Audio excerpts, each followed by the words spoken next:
আসসালামু আলাইকুম। আজকে বানাবো ম্যাঙ্গো মিল্ক পুডিং। মাত্র 4টি উপকরণ দিয়ে বানিয়ে ফেলতে পারেন এই মজাদার ডেজার্টটি।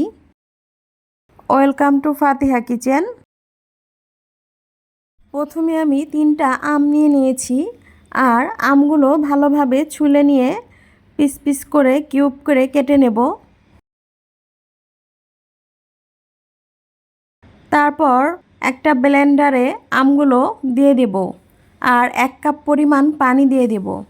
তারপর ভালোভাবে ব্লেন্ড করে নেব। একটা কড়াইতে আমি আমের মিশ্রণটা দিয়ে দিব। তারপর 1/3 কাপ চিনি দিয়ে দিব, আর 1 চা চামচ আগার আগার পাউডার দিয়ে দিব। এটা ভালোভাবে মিক্স করে নেব। এখনও কিন্তু আমি চুলাটা অন করি নাই। তারপরে মিক্স করা হলে আমি চুলাটা অন করব। এখন মিশ্রণটি কিছুক্ষণ জাল করে নেব।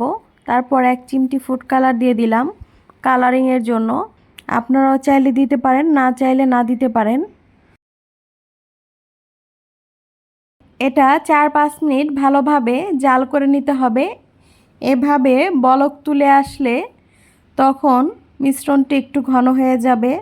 তখন আমি মিশ্রণটি একটা বাটিতে ঢেলে নেব। এখন এটা আধা ঘন্টার জন্য ফ্রিজে রেখে দিয়েছিলাম।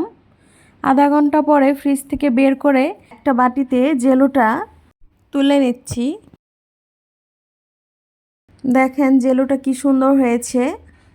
এখন জেলোটা সুন্দর করে কেটে নেব। এখানে আমি ছোট ছোট পিস করে কেটে নিয়েছি।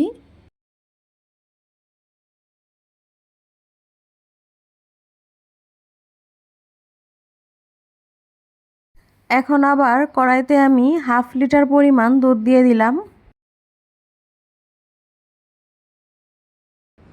এখানে আমি 1/3 কাপ চিনি দেব, আর 1 চা চামচ আগার আগার পাউডার দিয়ে দিব।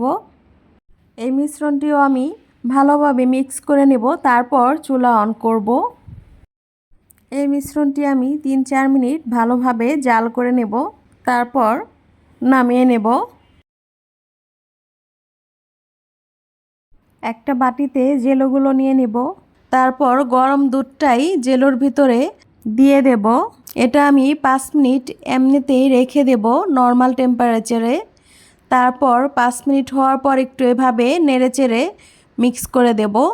তারপর এটা ফ্রিজে রেখে দেব আধা ঘন্টার জন্য। ফ্রিজ থেকে বের করে পুডিংটা আমি একটা প্লেটে তুলে নিচ্ছি।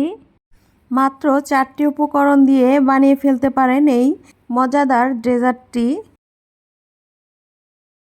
দেখুন পুডিংটা কি সুন্দর হয়েছে। ম্যাঙ্গো মিল্ক পুডিংটা খেতে খুবই অসাধারণ। আপনারাও বানিয়ে ফেলতে পারেন। খুবই সহজ রেসিপি, কিন্তু খেতে খুবই মজা। আমার ভিডিও ভালো লাগলে অবশ্যই লাইক সাবস্ক্রাইব করবেন। পরবর্তী ভিডিও পাওয়ার জন্য বেল বাটনটি অন করে রাখবেন।